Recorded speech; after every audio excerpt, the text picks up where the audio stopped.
인간의 굴레에서 한 권 서머싯 몸. 이 책은 서머싯 몸의 실제 경험이 많이 반영된 소설로 문학적 분류로는 교양소설에 속한다고 한다. 교양소설이란 젊은이가 인생과 사회에 눈떠가는 과정을 그린 소설을 말한다고 한다.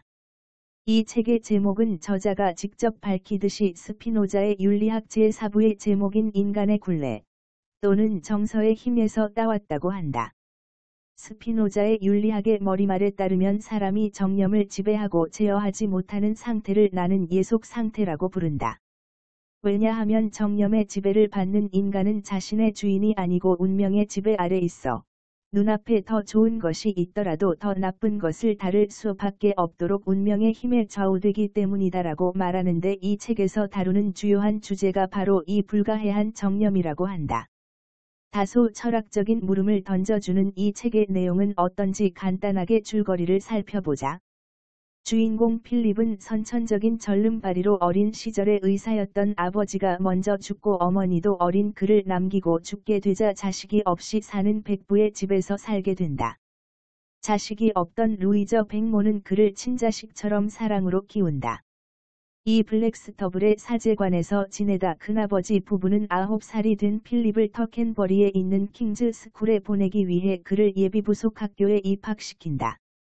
기숙사 생활을 해야 하는 이 예비학교에서 필립은 다른 아이들에게 괴롭힘을 당하며 지낸다.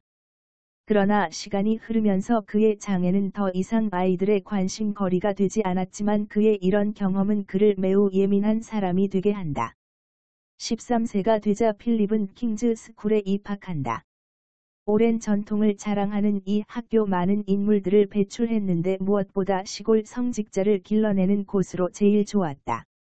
재학생의 부친, 조부 그리고 증조부가 이 학교 출신인 사제인 학생들은 처음부터 성직자가 될 작정으로 들어오는 그런 학교였다. 이곳에서 그는 친구가 별로 없이 책을 주로 읽으며 지낸다. 6학년이 되자 필립은 독일에서 공부를 하기로 결정한다. 킹즈 스쿨을 마치고 큰아버지 부부와 교장 선생님은 그가 옥스퍼드 대학으로 입학하기를 원했으나 필립은 독일 하이델베르크로 유학을 간다. 백부와 친분이 있는 베를린에 사는 미스 윌킨슨의 추천으로 필립은 에를린 부인의 집에서 하숙을 하게 된다. 에를린 부인의 남편이 지방고등학교 교사이므로 하숙을 하며 공부에 도움을 받을 수 있으리라는 것이었다.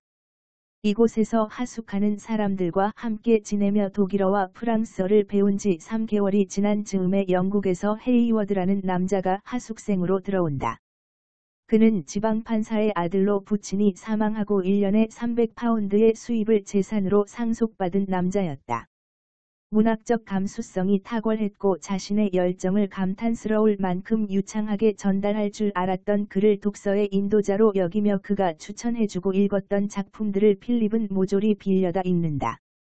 그러나 필립에게 지적인 나침반과 같은 역할을 하던 헤이워드는 미국에서 온 위크스라는 사람에게 지적으로 굴복당하고 헤이워드의 깊이 없는 지식이 밝혀진다. 독일에서의 생활을 마치고 블랙스터블로 돌아간 필립은 백부의 댁에서 미스 윌킨슨을 만난다. 그리고 그녀와 연인이 되지만 한편으로는 그녀의 많은 나이가 필립의 고민거리가 된다. 실상 필립보다는 20살 정도의 연상인 여성이라 사귀게 된 것을 후회하며 지내고 독일에서 잠시 들렀던 미스 윌킨슨은 베를린으로 돌아간다. 얼마 후 런던으로 가서 공인회계사 견습사원으로 일을 시작한다. 견습사원 일에 전혀 흥미를 느끼지 못하던 필립은 동료인 구서디 씨와 프랑스로 출장을 가게 되고 그는 프랑스 파리에서 미술 공부를 하기로 마음을 먹는다. 그리고 런던으로 돌아와 견습 계약을 파기하고 프랑스로 간다. 미술을 배워본 적 없는 필립은 프랑스에서 미술을 가르쳐줄 아미트라노 미술학원에 다닌다. 그곳에서 필립은 다른 사람들에게 좋은 소리를 듣지 못하고 성격이 조금 이상한 페니 프라이스를 만난다.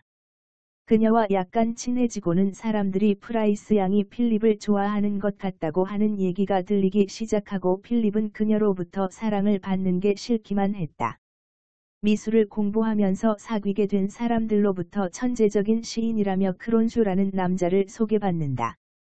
그리고 그와 술자리에서 얘기를 나누며 필립은 그에게 인생의 의미가 무엇인지 묻고 그는 클린이 미술관에 가서 페르시아 양탄자를 보라고 충고한다.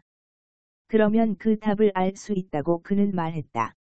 어느 날 프라이스 양은 필립에게 다가와 자신의 작품을 보고 솔직하게 미술에 재능이 있는지 의견을 부탁해왔다.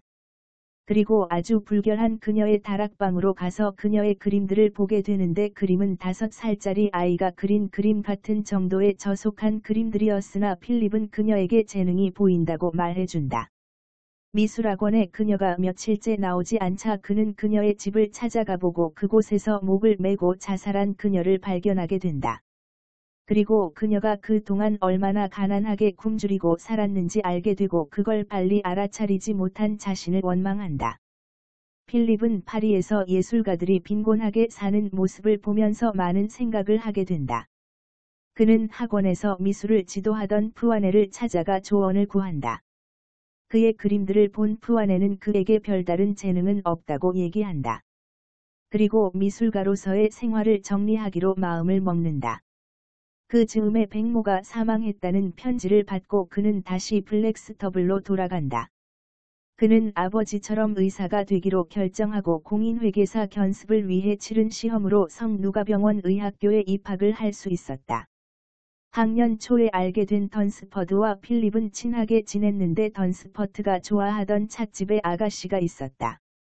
그녀의 이름은 밀드레드였다. 던스퍼드는 필립에게 그 여자와 말을 붙여주면 나머지는 자기가 말을 이어가겠다고 도움을 청했다. 필립은 던스퍼드의 청으로 그는 찻집의 아가씨에게 말을 건네보는데 그녀가 무뚝뚝하게 대응해서 기분이 상한다.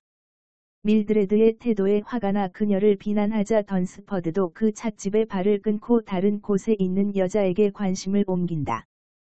필립은 그 찻집에서 밀드레드에게 다시 말을 걸어보지만 그녀는 여전히 퉁명스러운 태도로 필립에게 굴욕을 선사한다. 그러면서 계속 밀드레드를 찾아간 그는 결국 그녀와의 데이트를 잡게 된다. 그녀를 만나며 그녀를 사랑하게 된 필립은 그녀가 진짜 좋아하는 남자가 있음을 알게 된다. 그렇지만 필립은 그녀와 자주 만나며 사랑을 나눈다. 그런데 어느 날 그녀가 결혼을 하게 되었다고 선언해버린다. 전에 그녀가 좋아했던 밀러라는 남자가 다시 찾아와 청혼을 했다는 것이다. 그렇게 밀드레드와 헤어지게 되면서 한 권이 끝난다. 고전 문학으로 꾸준히 추천되고 있는 이 책은 한 권에서는 다소 주인공의 성장 배경에 대한 설명과 의학교에 들어간 이야기까지 길게 되어 있어서 지루한 감이 있는 소설이다. 한 권 후반부에 밀드레드라는 여성과의 만남이 가져올 변화가 두 권을 기대하게 만든다. 크론쇼가 필립에게 양탄자를 보라고 한 점은 여러 가지로 해석될 수 있을 듯하다.